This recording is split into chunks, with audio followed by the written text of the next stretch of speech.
Hey everyone, and welcome back to the How to Write a Book podcast. I hope you're having a wonderful holiday season. We are just so happy that you're here celebrating the end of 2023 with us at the How to Write a Book podcast. And there are a lot of great changes happening in 2024. Just to give you a little bit of sneak peek, we have conquered some amazing goals within the company and really branched into new services that I didn't know we were going to be heading into. And so it's been a wonderful year. We will be doing a New Year episode that'll be right around the corner. But for this episode, we are going to dive into a wonderful, wonderful interview with Larada Horner-Miller, who is an author of 6 books, including cookbooks. And one of those is Hair on Fire, which is a heartwarming and humorous Christmas memoir. I really loved Larada's style, her outlook, and the journey that she took, from always wanting to be a writer and to finally letting herself become that person as well, and all of the steps it took to get there. So y'all, I hope that you find this as heartwarming and inspiring as I did. And for everyone out there, happy 2023, and we'll see you in 2024. Welcome to the How to Write a Book podcast, the show that helps you plan, write, and publish your book, even if you're a beginner or just feel like one. Now, for your host, she's written over a dozen books and helps others bring their books to life. Here she is, Maciel. All right, and welcome back to the How to Write a Book podcast. Hello, Larada Horner-Miller. How are you doing today? I'm great. It's starting to snow up here in the mountains above Albuquerque. Oh, I was just about to ask you, where are you from? Yeah. That's awesome. What's the temperature like right now? It's probably it's maybe just in the high 20s, low 30s. So we're at 7,000 feet. Most people don't think of New Mexico as having snow, but we do. Yeah, that is so cool. And it's not typically what you think until you learn about it, right? That's awesome. Yeah. How long have you been there? I've lived in the Albuquerque area about 31 years, but my husband and I married 12 years ago. And so I moved up here 12 years ago, never wanting to be in the mountains. I had moved to Albuquerque to get away from the snow. And then we married, and he had a home up here. So I compromised, and I love it now. Oh, yay. You moved for love. That's the best. I'm a huge romance fan, so I'm like, oh, yes, I love that. Well, let's do a little bit of an introduction. I'm really excited to get to talk to you today. So, Larada Horner-Miller, you're a poet, essayist, and accomplished multi-genre author. You hold a bachelor's degree in English with a minor in Spanish and a master of education degree in integrating technology into the classroom. That's awesome. You're also an accomplished author of 6 award-winning biographies, historical fiction, memoir, and poetry, plus 3 self-published cookbooks. That is awesome. One of the things that we wanted to talk to you about was Hair on Fire, but you have so many different books. We would love to just dive in to your process, to what's coming down. So, Larada, I only did a little bit of a brief bio. Can you tell us about yourself? Well, I am the daughter of a real cowboy. I grew up in a little ranching community in southeastern Colorado in a real small town. There were 4 in my graduating class from high school, so that was a very intimate education. I first became a beautician and then became a teacher, and I taught at the middle school level for 20 years, and then I worked at the district level for 7. And I retired in 2013, and I had a couple of books I had written and put them on the shelf, put them back. And when I retired, my mother passed away the year that I retired, and I was the executor of the will, and I was her primary caregiver. So after she died, I needed something else to focus on. So I focused on my writing, and that's been about 10 years ago. And 10 years later, I have 7 books and 3 cookbooks. So it's been an interesting process. I love the name of this podcast because I am a process person. I taught writing to mid-school kids, and so I really believe in the writing process and how stuff percolates and everything. So that's the long and short of my story. That's awesome. And that's beautiful. Like, you have such a kind of an inspiring start to that part of your story, which is the writing part. And I'm curious, how did you get into the cookbooks? Well, that's interesting. My mother was a phenomenal cook. And so whenever she passed away in March, and I was going to do a cookbook for the family the next Christmas. And a friend of mine, I was talking to her about it, and I was telling her, man, this cookbook is going to be gigantic. And she said, well, why don't you do a series? And it was like, oh, that's a great idea. So I have this great deal. I've worked with Snapfish for years. There's Snapfish and Shutterfly. Those are two similar photo companies, and I'd worked with them for years and bought many books from them. And I had this really great deal, lifetime deal from them. So they're expensive because I do it in full color. But I did something very interesting. I scanned in her recipe cards. So the recipes are in her handwriting. They have the stains of the many years that she used them, and she graded them up on the corner very good. I only chose the very good ones. The other ones I didn't include. But it ended up being Christmas presents for my family for 3 years. And when I got done, my family said, "Oh my gosh, you need to sell these." So that's how I came about with those. Oh, that's so cool. I love that.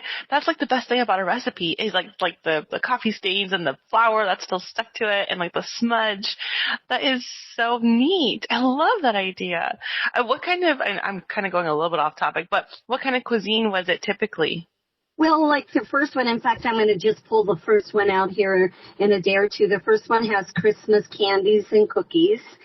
Then I broke it up by category, and then I have one with meat. I think the next one is meats and main dishes, and the one of them, I can't remember what all the different categories are, but she was a rancher's wife, and she kept records of whenever he would have the big meals, like whenever they did the shipping of the cattle in the fall or the branding of the calves in the spring, she would keep record of how many men she served.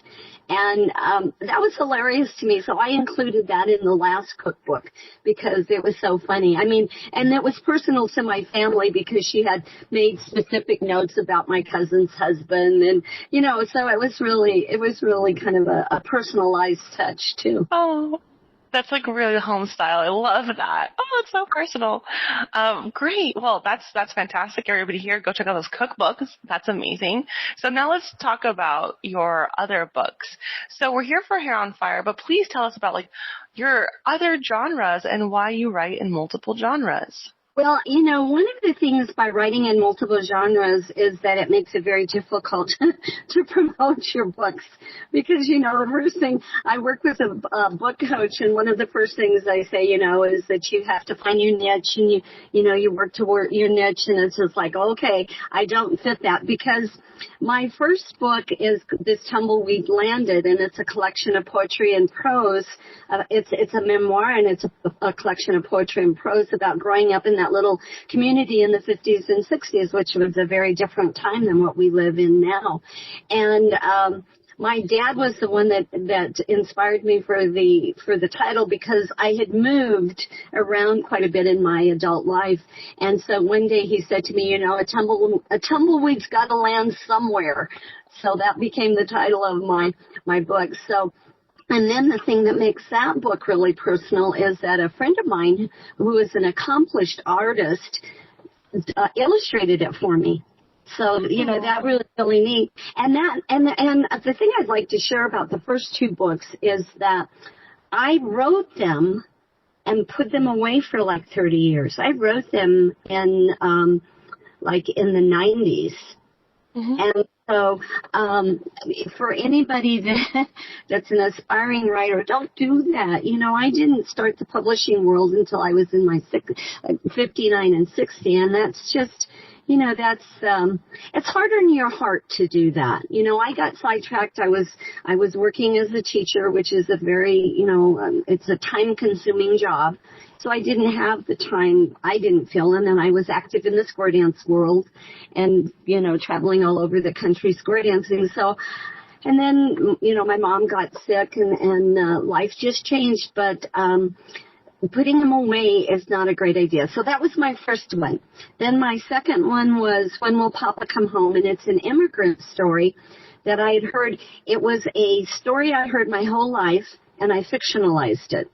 And it was about a Mexican family that had moved to the area, to the southeastern Colorado, and the dad was accused of stealing a horse and ended up being put in jail, unjustly. And it's from the daughter's eyes. And that story came about. We were out on the ranch, my mom, dad, and I. We'd go out and explore every time I was there. And we were at this one old homestead house, this rock homestead house. And I looked down as I was coming out of the house, and there was a blue marble on the ground. And so I said to Dad, I said, "Who do you think this belongs to?" And he said, "Oh, probably somebody's out here. People go out and look for fossils and arrowheads." But it just stuck in my mind that I picked up the blue marble. I've got it in my jewelry box. And I went home, and it was during the summer. I went home and wrote that story probably in a week. Oh, wow. Yeah, and it was from the eyes of the daughter who that marble belonged to. Oh. So that was, and it's a story. Immigration is such a hot topic today, and I think that it's a heartfelt story. And I wove a lot of history of New Mexico. Immigration from Mexico into New Mexico and then into Colorado. So it was a blast to write because I love to research. And in fact, I was at a craft fair this weekend, and a lady, I was talking to her about the book, and I told her there's a town in New Mexico named Mora, and she's from that area. And so when I told her, I mentioned Mora, and in fact, I went and visited it so that I could have authentic information in the book. And she was just like, "Oh my God, I got to buy it." So, when you have authentic, real information, I think that is very attractive to readers. So that was my second book. My third book was a book my mother and dad and I wrote for his 75th birthday, and it was how my grandfather put our ranch together during the Depression. And so it's in my dad's voice, and I didn't send it to a professional editor because I wanted his voice to stay the same. Mm-hmm. So then the next one was it's a grief memoir. I wrote it 4 years after my mother died, and it's about my mother and dad. And poetry has always been a way that I deal with emotion. And about a month after she died, the floodgate opened, and I just wrote poetry. And I was sharing it with my therapist at the time, and she said to me, after one time, I would read my poem to her every time we met, and she would cry. And one time she said, "Loretta, please share this. I want my daughters to be able to have this when I pass." So that was the real push to do that. And then my next one, as soon as the coronavirus pandemic hit, I started writing. I started doing poetry, and writing. And I have a weekly blog that I've talk about what's going on in my life, talk about writing. My husband and I travel, so I write about our trips too. But the blog posts were the inspiration for that book. And it's poetry and prose. I mean, I love, here we go. Where does it fit? Is it memoir? Is it poetry? Is it narrative? Okay, I'm not going to get pigeonholed because I really do express myself in both genres. So then, my husband and I did this great trip last year, and the day after Thanksgiving, it was a cruise, and we went to Italy and Spain and ended up in Portugal. And I had so much fun. I could say Feliz Navidad in Spanish because I grew up in a Spanish community and was a Spanish teacher, and I speak a little Spanish. But it was just so much fun to speak Spanish or to learn how to do Merry Christmas in the different languages. And so when I got home, I was thinking, you know what, I could write a Christmas book. So I gathered together some of my posts from my blog, and then I wrote some new ones, and again, it's poetry and prose. So that's my newest book, Hair on Fire, a heartwarming and humorous memoir. Yeah, that's lovely.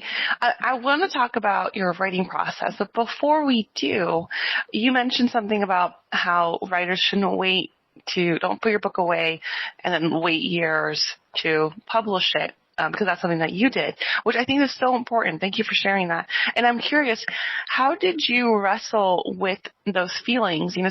So you put it away, you come back to it years later. Was there a mixture of maybe guilt or apprehension, anxiety, because you had come back to it? And if so, how did you overcome that? There really wasn't guilt. There wasn't any negative. It was like I was coming home. It was, and then something happened that was really life-changing about that first book, is that it was totally poetry. And then I went to a writing workshop they had up in Santa Fe, and the guest speakers were Julia Cameron and Natalie Goldberg, two of my all-time favorite mentors in this world, and they both have strong connections to New Mexico. But during the day, they had workshops and all kinds of things. And the agreement of the workshop was that you had a book in process. You weren't just coming with nothing. So one of the presenters at that workshop said, think about your piece that you're working on right now and do a paradigm shift. Just shift a little bit. How could you make it a little different? And I sat there. Oh my God. Well, when I was teaching, I was fortunate enough to become a part of what was called the National Writing Project. And it was a professional development program that was just amazing. I'm not sure it's still even alive today, but it was based on the idea of writing across the curriculum. So write in language arts and literature, but write in math, write in science, write in social studies. It was just fantastic. So I participated in that. I was what they called a fellow for a year, and then I taught it for a year, and then I was lucky enough to become a part of there were four of us that went to Princeton University for 2 years as a fellowship. But when I was a fellow there, I wrote 2 or 3 essays, maybe even 4, I can't remember, about ranch life. One was the first time I rode a horse and how sore my bottom was, and then, there was a couple of others. And so when that lady at that workshop in Santa Fe said, do a paradigm shift, how could you make this a little different? I'm glad we're talking about this. That's really what started me down the road of narrative and poetry.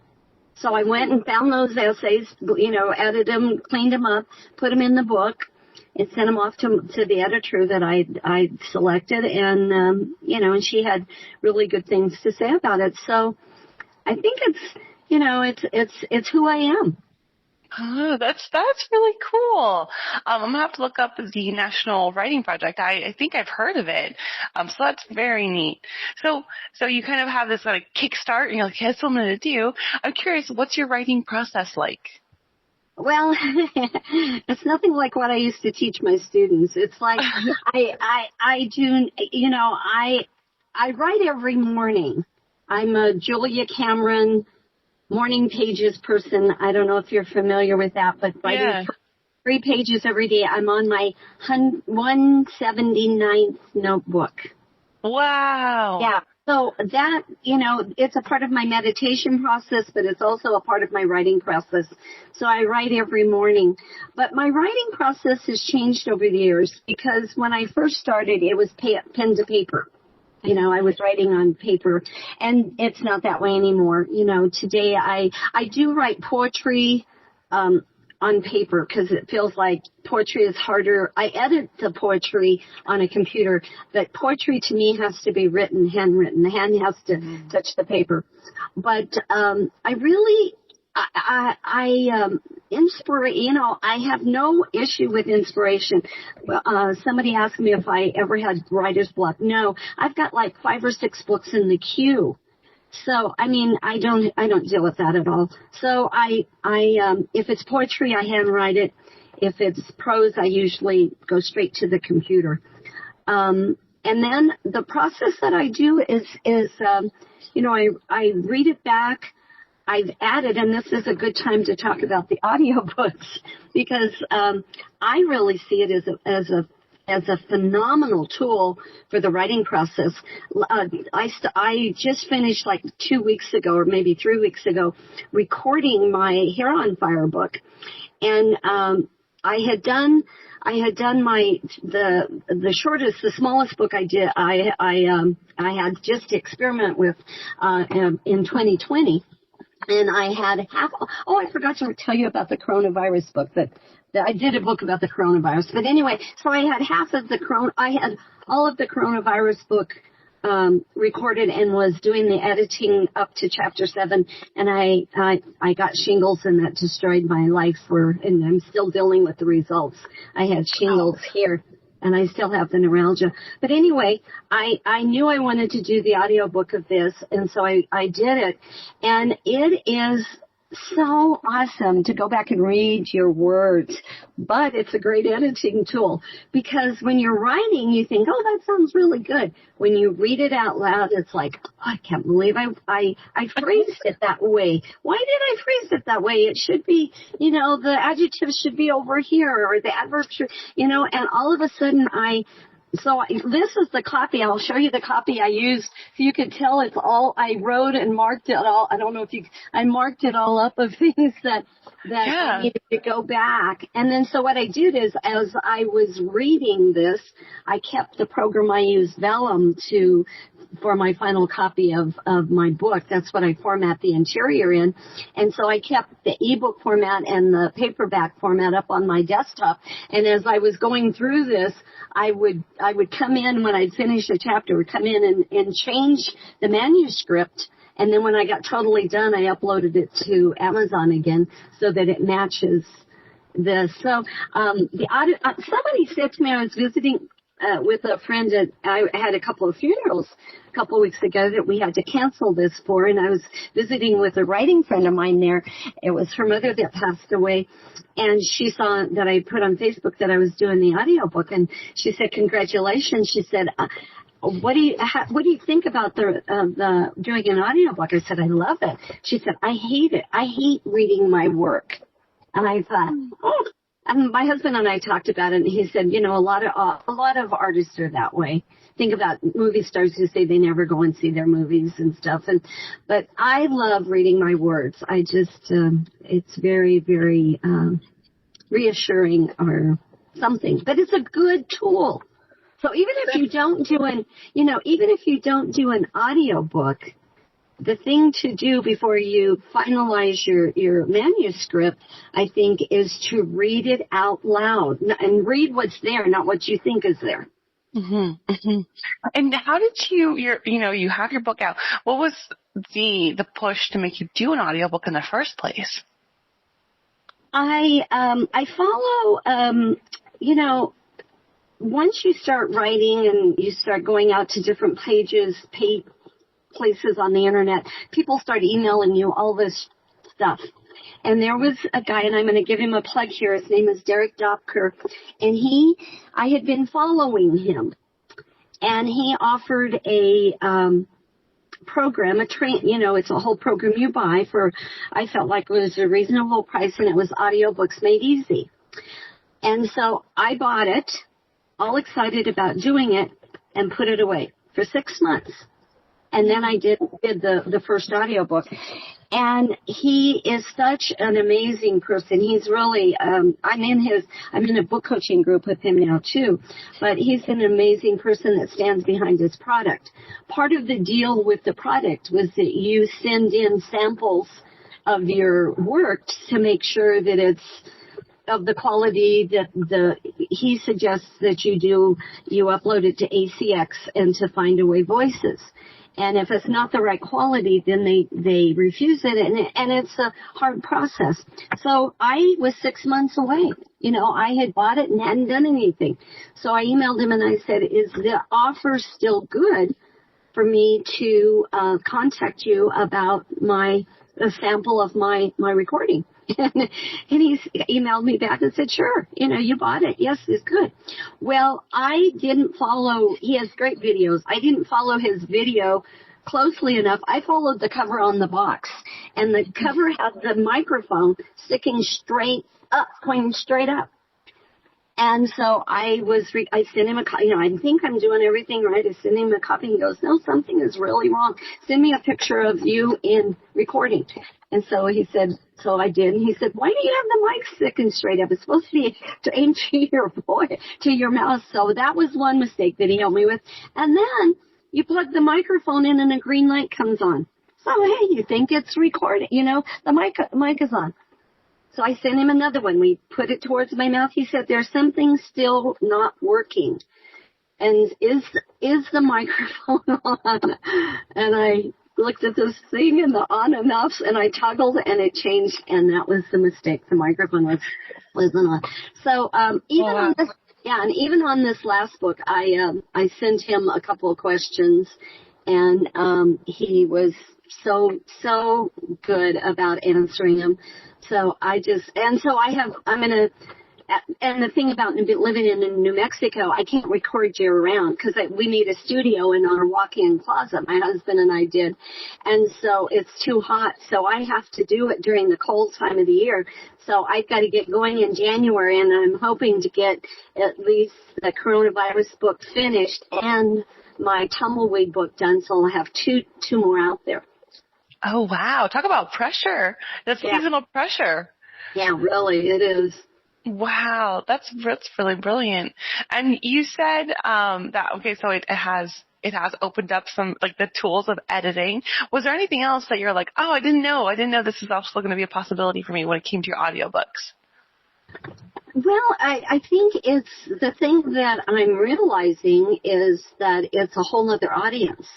Mm-hmm. I think that there are a lot of people that are into audiobooks. During the pandemic, the audiobook sales just skyrocketed. So did ebooks. Yeah. All the books did.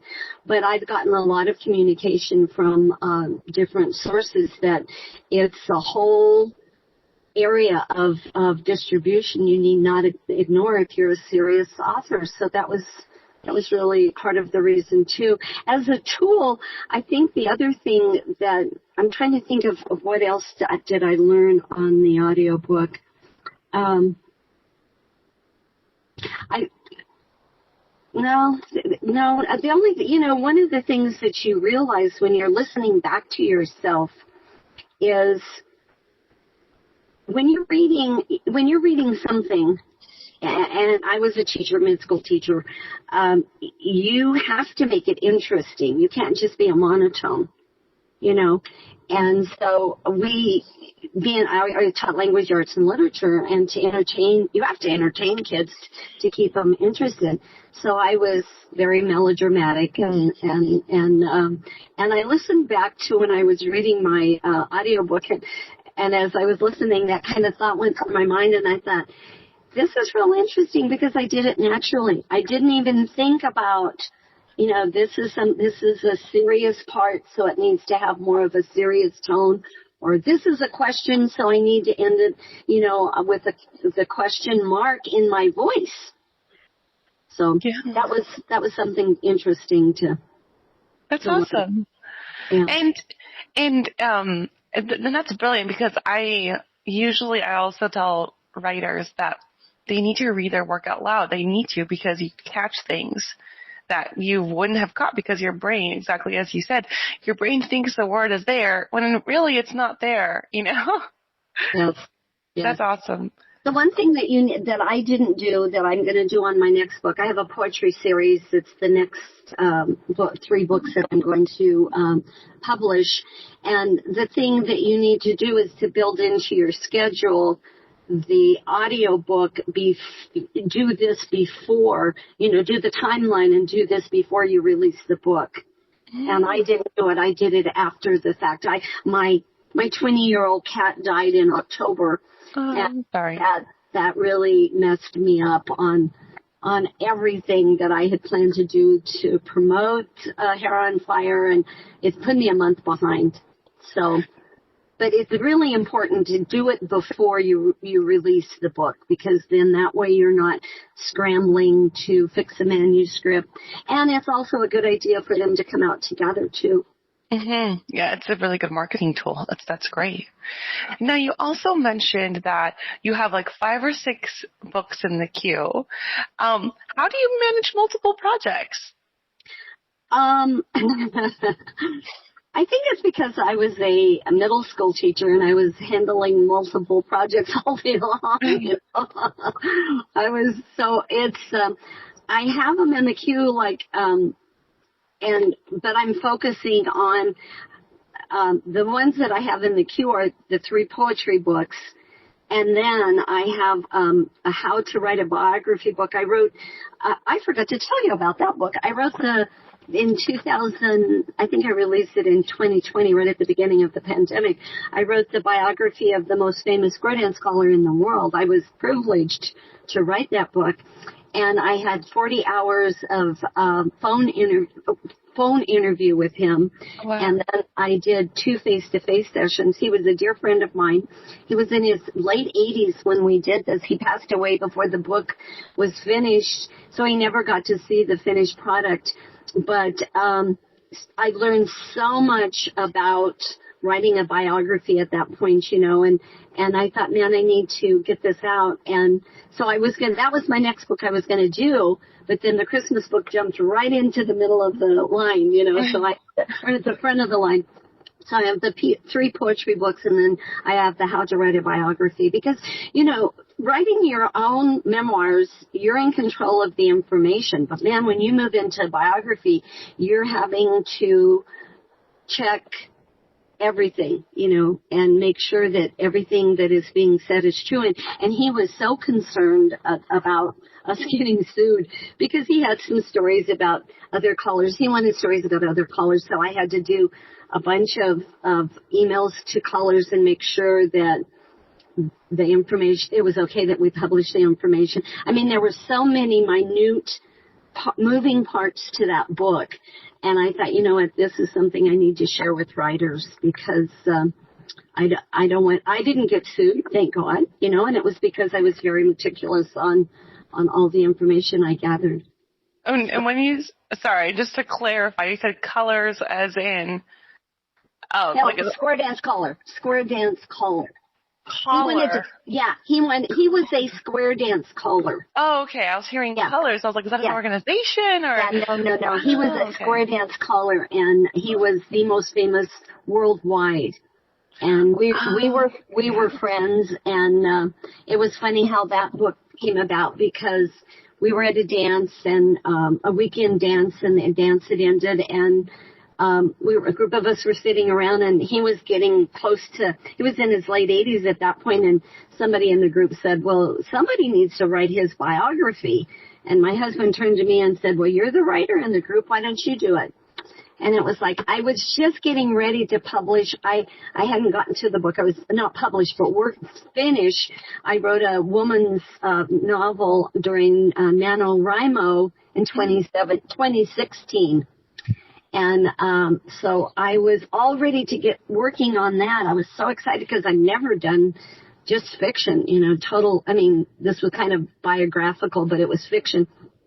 And this came up, so I told my husband, well, let's both pray about this, because it's going to be a big commitment. And so we did, and we both came up with, I think you should do it. So I called him, the caller, his name is Marshall Filippo, and I called him and said, would you be interested in me writing your biography? No, nobody'd be interested in buying that, but I do have a book you could write. And, you know, and so finally I nailed him down, and he agreed to do it, and he loved the process. And I didn't know before we started that he had been involved in writing a book about square dancing many, many years ago, because he knew a lot about the process and about the interior and about selecting the title. He was very, very interesting, but he was a feisty little old geezer, let me tell you.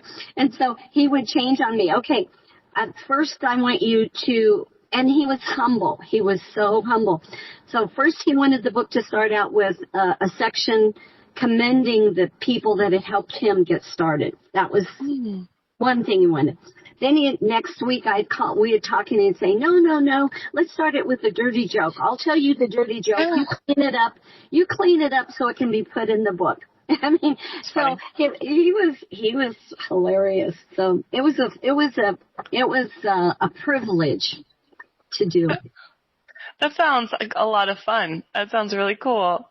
It was. And I'm curious, this might be a random question, but do you feel like there are any similarities between square dancing and the writing process?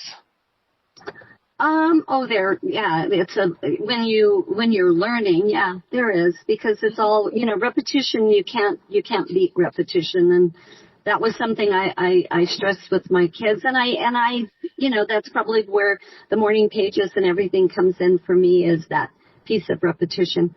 If you're a writer, you need to be writing. And I have on my laptop here, write 2 crappy pages a day. That's the advice that Derek gave us one day when we were talking, because people think when they sit down to write, they have to write the final draft.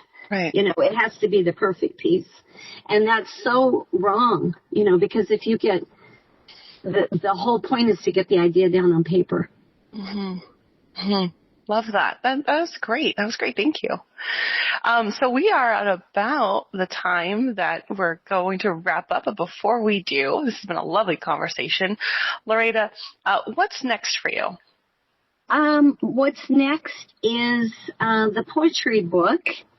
And a poetry series, but it's also, what's next for me is next Wednesday I'm doing a Christmas celebration with your hair on fire. So that's the next piece for me. Oh. And it's going to be I didn't do an official launch party or whatever. It's going to be my online launch party. And I just want to celebrate this book. One of the things that happens at Christmas time, I think, for a lot of people, is they equate it to the rush and the commercialism. And this book is really an opportunity to step away from that. Mm-hmm. It's short chapters. There's about 33 chapters in the book. It's short chapters. It has lots of pictures because I'm a visual person, too. That's a feature of most of my books. And it also has some questions to make you think about how to react or respond to the chapter you've just read. And it can be read in order or just pick up and read a chapter at a time. So I really... That sounds great. Well, congratulations ahead of time on your Christmas party. I love that. Now, where can everyone find you and find your books? Okay, my books are all on Amazon, so you can find them there. And I have a Shopify store that I just put together, and it's the name of it is laradasbookstore.com. So it's an S on the end, and Larada is Larada, so laradasbookstore.com. My website is laradasbooks.com. So so it's LARADAS, books, BOOKS.com. So they can be found there. They can be found locally too. I spend a lot of time getting my Christmas book out to local authors too. Awesome. I mean, local stores. Yeah. Thank you so much. This has been a huge pleasure. Thank you for being here. Thank you for being part of the show. That is Larada Horner-Miller, author of Hair on Fire, as well as multiple other books and cookbooks, award-winning author. From the How to Write a Book podcast, Larada, thank you so much for being here. Thank you. And that's a wrap for today's episode of the How to Write a Book podcast. Thanks so much for tuning in, and I hope you enjoyed the conversation. If you want to keep up with me and my work, check out the website blackheartedstudios.com. That's www.blackheartedstudios.com. And follow me on Instagram at Mastiel Writes. That's at MASSIEL Writes. As a book coach and publisher, I'm passionate about helping aspiring authors bring their stories to life. So if you've been dreaming of writing a book and don't know where to start, head to my website and let's chat. You get a free 30 minutes on me. Thanks again for listening, and don't forget to subscribe and leave a review. I'll see you in the next episode. Thanks.